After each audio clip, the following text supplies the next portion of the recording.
Are you stuck at B1? Maybe you understand a lot of English, but when you have to speak, you find yourself using the same simple words over and over again. Words like good, bad, think, and important. It's frustrating because you know enough English to get by or survive, but you feel like you are running on a treadmill, running hard, but staying in the same place. After teaching English for 20 years, I can tell you're not alone because I also experienced this plateau myself when I was learning. But what if I told you that the secret to reaching B2, that upper intermediate level, isn't about learning hundreds of new crazy words you will never use? What if it's not about more words, but about making smart upgrades to the words you already use every day? In this video, I'm going to show you the key vocabulary shifts that will make your English sound more sophisticated and precise. What is the difference between B1 vocabulary and B2 vocabulary? This is the B2 mindset, and we're going to start building it today. So, let's get started. Before we dive into the words, let's talk about this crucial mental shift. Because the journey from B1 to B2 isn't just a straight line of collecting more vocabulary for the sake of it. It's about changing the kind of words you use and how you use them. Think about it. At the B1 level, your vocabulary is functional. You can talk about your daily routine, your hobbies, your job. You use words like go shopping, feel tired, buy a phone. Your language is effective, and that's a fantastic achievement. But it has limits, right? When you need to discuss something more complex, you might struggle to express exactly what you mean. The B2 level is where you start to handle complexity. It's where you move from just describing the world to discussing concepts and arguing opinions. This is where you go from saying, I think it's a good idea, to something like, I believe it's a viable solution that offers several advantages. You see the difference? The second sentence isn't just using bigger words, it's using more precise words that carry specific meaning. It shows a deeper level of thought. This is the B2 mindset. It's moving from being a simple narrator of your life to becoming a thoughtful commentator. It's about choosing a word not just because it's correct, but because it's the best word. Today, we're going to start choosing the best words. We'll take some of the most overused B1 words and upgrade them with powerful B2 alternatives. For each one, we'll look at what it means and how to use it so you can start practicing right away. The first section is about upgrading verbs of thinking. Let's begin with something you do all the time: express an opinion. The B1 workhorse here is the verb to think. It's a great word, but it's a catch-all for everything. To sound more advanced, you need to get more specific. So let's upgrade the word think. You can start with consider. To consider means to think carefully about something, usually before you make a decision. It implies a more deliberate, serious thought process. Here is how you can use it. Instead of saying, I'm thinking about your job offer, you can upgrade it to, I am considering your job offer and will give you an answer by Friday. You see, it sounds much more professional and shows you are taking it seriously. Here's another example. We need to consider the long-term consequences of this. Here, think would be too weak. Consider shows you're doing a careful evaluation. It sounds much better. The next word you can use instead of think is ponder. To ponder is to think about something deeply, for a long time. It has a more philosophical, meditative feel. You're not always trying to make a decision. You might just be exploring an idea. Let's see the word ponder in context. Instead of, he was thinking about the meaning of life, a more sophisticated version is, he sat by the window, pondering the meaning of life. This paints a much more vivid picture, doesn't it? The next word you can use instead of think is reflect. To reflect on something means to think carefully about past events or experiences. The key here is looking back, often to learn something. Here's how to use reflect in a sentence. Instead of, I need to think about my mistakes, you can say, at the end of the year, I like to take time to reflect on my achievements and my mistakes. You see, it sounds more structured and intentional. Here's another word you can use instead of think: contemplate. To contemplate something is to think about it very seriously and deeply. This is for big decisions or deep, abstract ideas. It's similar to ponder, but it's often used for serious, future possibilities. Here's an example. Instead of, I'm thinking about moving to another country, a more powerful sentence is, I'm contemplating moving to another country for my career. This shows just how serious this decision is. So, you see the progression. Instead of just think, now you have consider for decisions, ponder for deep exploration, reflect for looking back, and contemplate for serious deep thoughts. Using these will instantly elevate your English. The next section today is about upgrading adjectives of feeling. Let's talk a little bit about emotions. At B1, we often lean on a few common adjectives like happy, sad, good, or bad. These get the job done, but they lack depth. To connect with people and express yourself with more precision, you need a richer emotional vocabulary. So let's get started with the word happy. Are you a little bit happy, or are you over the moon? Happy doesn't tell us. So the first word you can try is content. That's the first upgrade. To be content is to be peacefully happy and satisfied. It's not an excited happiness. It's a calm, stable feeling of satisfaction. Here's an example. Instead of saying, I don't need a big house, I'm happy with my small apartment, you can say, I don't need a mansion, I'm quite content with my cozy little apartment. The word content perfectly captures that feeling of quiet satisfaction. The next word you can use instead of happy is delighted. That's a stronger emotion. Being delighted means you are very pleased or happy about something, often because of good news or a nice surprise. It's more expressive and joyful. Here's an example. Instead of saying, I'm happy to hear you got the promotion, level up with, I was absolutely delighted to hear you got the promotion. You deserve it. You can hear the extra warmth and enthusiasm, right? With the word delighted. The next word you can use is ecstatic. For the highest level of happiness, you can use it. To be ecstatic is to feel overwhelming, joyful excitement. This is jumping up and down, can't stop smiling, happy. Let's see this word in action. Instead of saying she was very, very happy when her team won the championship, a more powerful description is she was ecstatic when her team won the championship. She was shouting with joy. You see, I'm just using one word instead of very, very happy. What about the word sad? Let's look at the opposite. Sad is very generic. Let's find some better alternatives.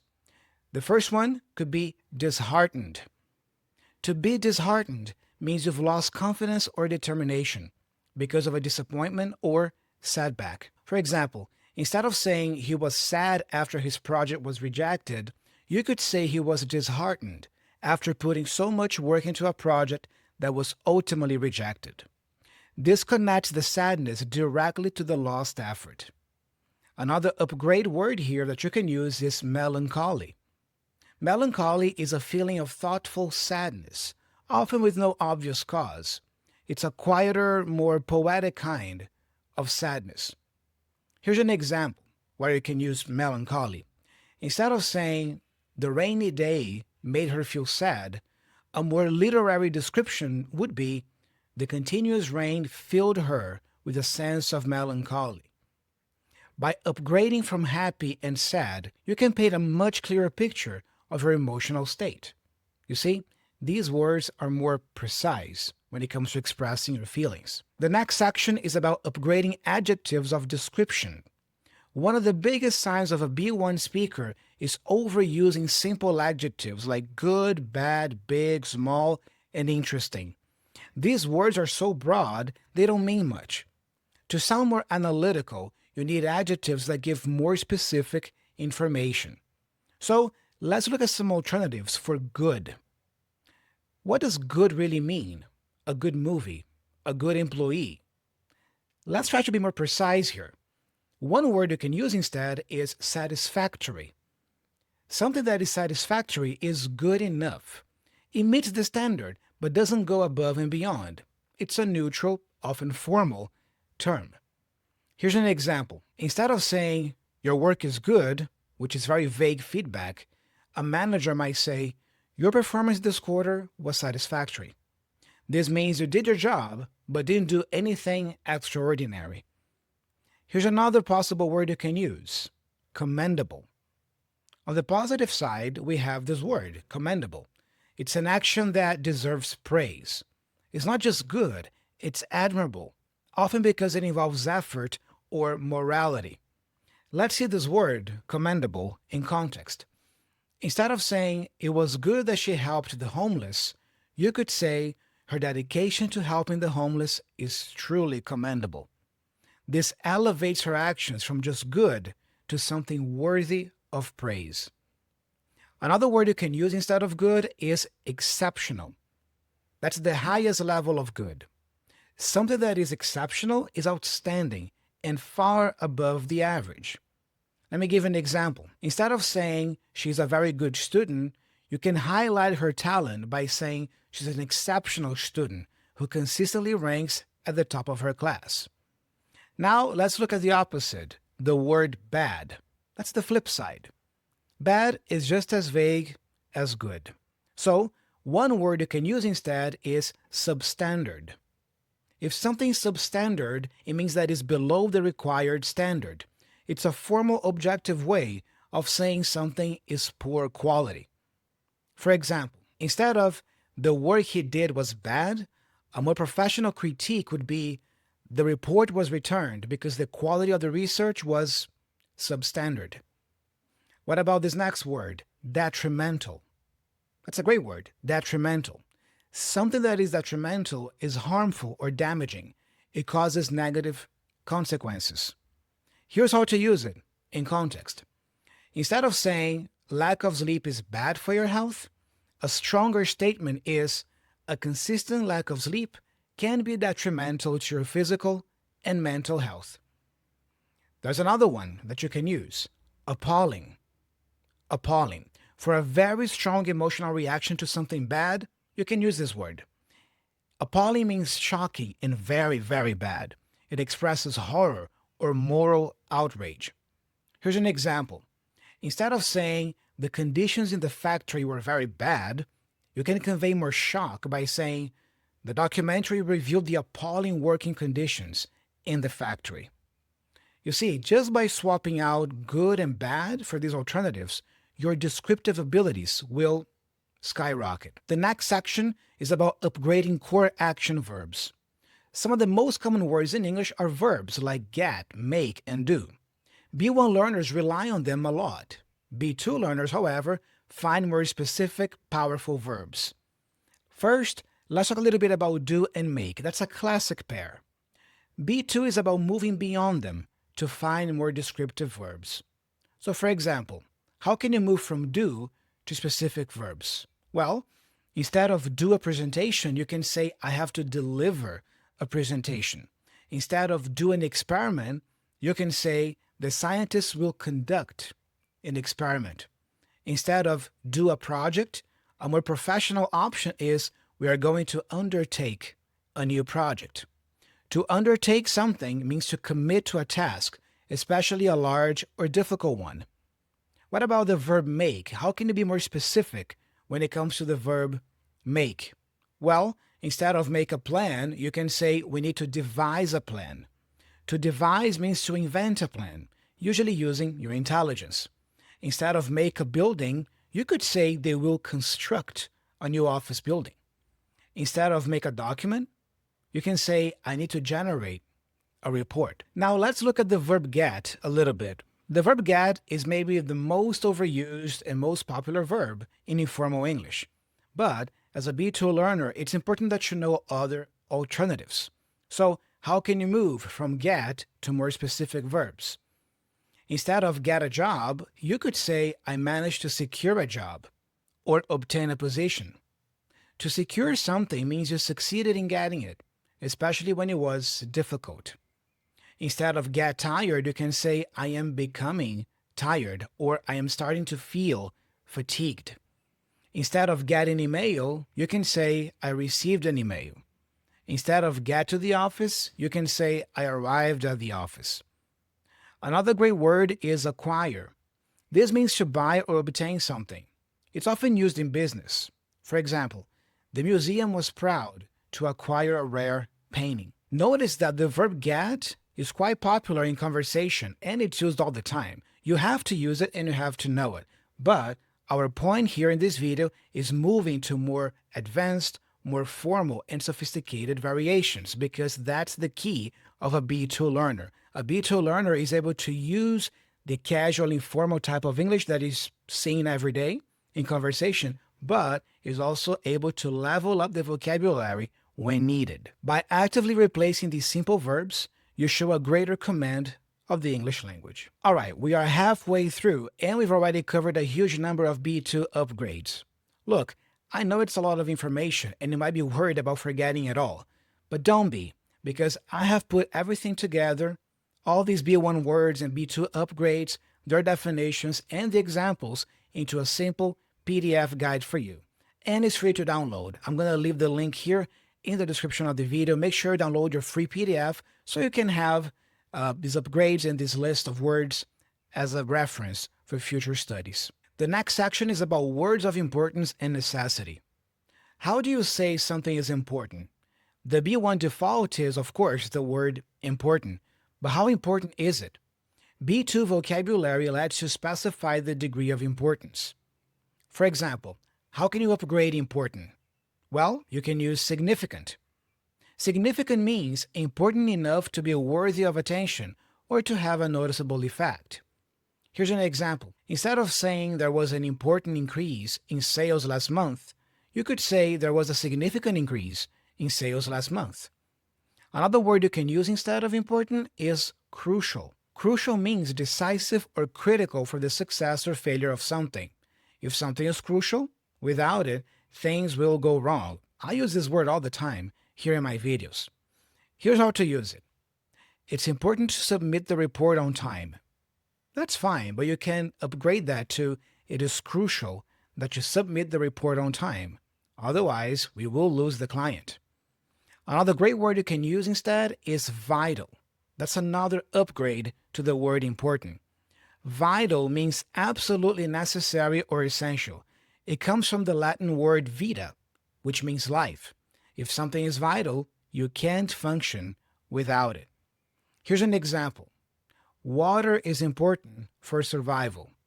That gets the job done, communicates the idea, but a much stronger sentence is access to clean water is vital for the health of the community. What about the word need? How can you upgrade the word need? Need is functional, but it sounds a little bit basic. One word you can use instead is the word require. That's a direct upgrade. Require is a more formal way to say something is necessary, often because of a rule or law. Here's an example. Instead of saying you need a password to access the system, you could say access to the system requires a valid password. Another upgrade is the word necessitate. That is a very advanced and formal alternative. It means to make it necessary, necessitate. Take a look at this word in practice. Instead of saying the storm meant we needed to cancel the event, a more sophisticated structure is the severity of the storm necessitated the cancellation of the outdoor event. Using these words will make our argument sound much more compelling. The next section is about upgrading connectors. One of the clearest markers of a B2 speaker is the use of connectors. Instead of just using and, but, and so, B2 learners use a wider range of connectors. Let's look at the word but. How can you upgrade but? and sound a little bit more sophisticated. However, is a great option. It introduces a contrast. For example, the company performed well for the first 2 quarters. However, the third quarter saw a downturn. You can also use whereas, which is used to directly compare or contrast two different facts. My brother loves to be the center of attention, whereas I am quite shy. Another great one is nevertheless, which is very formal, and it means despite that. The journey was long and exhausting. Nevertheless, we were thrilled to have finally arrived. Now, what about the word so, the connector so? Let's look at some alternatives to so. The first upgrade here is therefore. This is a logical formal word that shows a logical result. The data was incomplete, therefore, the conclusions are unreliable.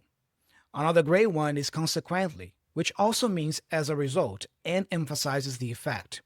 He forgot to set his alarm. Consequently, he was late for the meeting. Now, what about replacements for the word and? How can you upgrade and in your speech? A great one is moreover. For example, the new software is cheaper. Moreover, it is much more user-friendly. Another great one is furthermore. Look at this example. The plan is not financially viable. Furthermore, it will damage the local environment. Mastering these connectors guides your listener and makes your logic clear and structured, not to mention more formal and sophisticated. The next section here is about upgrading abstract nouns. As we said in the beginning, moving to B2 means discussing abstract concepts. This means upgrading simple nouns like problem or idea. So, what is a great alternative for problem? Let's look at some terms here. First, you can use challenge. That frames the problem in a more positive light, as something to be overcome. For example, learning a language isn't a problem, it's a challenge. What about issue? That is a more neutral and formal term, often for a topic people are discussing. For example, climate change is a global issue. Another one is obstacle, which emphasizes the thing that is blocking your progress. The biggest obstacle to finishing the project was a lack of funding. What about the word idea? How can we upgrade the word idea? What are some alternatives here? Take a look. The first upgrade is concept. Concept is an idea or principle, usually more complex or theoretical. The concept of democracy is based on individual freedom. You can also use the word notion, which is a belief or an idea, sometimes one that is a bit vague. He rejected the notion that success is measured only by wealth. Another one is perspective, which is a point of view. It's excellent for showing there are multiple ways to understand something. For example, from a historical perspective, the treaty was a success. Using these more precise nouns shows a more sophisticated understanding of complex and abstract topics. The next section is about B2 level collocations. Let's talk about something that truly separates intermediate from advanced learners, collocations. These are words that naturally go together. Learning these word chunks will make your speech sound much more natural and much more fluent. So, let's take a look at some common B1 phrases versus common B2 collocations. These are direct upgrades, so pay attention. Instead of give an opinion, a B2 speaker would say express an opinion. Instead of fix a problem, you could say tackle an issue. For example, the government must tackle the issue of unemployment. Instead of have an effect on, a stronger collocation is have an impact on. For example, the new law will have a significant impact on small businesses. Instead of find a solution, you can use come up with a solution. Instead of keep a promise, the more common collocation here is keep your word. It's also crucial to learn common adjective and noun pairings. Instead of a big problem, you could say a major issue or a pressing problem. A pressing issue is one that is urgent. Instead of a good chance, you could say a strong possibility or a viable option. Instead of a lot of change, you could refer to a profound change or a fundamental shift. Actively listen for and record these word pairings. It makes a huge difference in your overall fluency and vocabulary in English. So there you have it. We've gone from simple B1 words to a whole new toolbox of precise and powerful B2 vocabulary. Remember the key idea. Unlocking B2 is not about quantity, it's about quality and precision. It's about choosing the best word for each context. Don't feel overwhelmed. You don't have to learn all of these words by tomorrow. The goal is to start making conscious choices. The next time you want to say important, pause and ask yourself, is this significant, crucial, or vital? The next time you write I think, ask yourself, am I considering, pondering, or reflecting? So my challenge to you is this. Pick just one of the B2 words we learned today. Just one. And use it in a sentence in the comments below, under the video. It could be contemplate, commendable, detrimental, any word you liked. Practice is the only way to make these words part of your active vocabulary. Don't forget to download your free PDF with all these words from this lesson. I think it's going to help you a lot and it's free. That's my gift to you. And if you found this video helpful, make sure you subscribe to this channel and hit the notification bell. Thank you so much for investing your time with me today. Keep practicing and upgrading, and I'll see you in the next video. By the way, if you want to keep learning more about the difference between B1 level English and B2 level English, check out this next lesson, which I think is going to help you a lot. See you soon.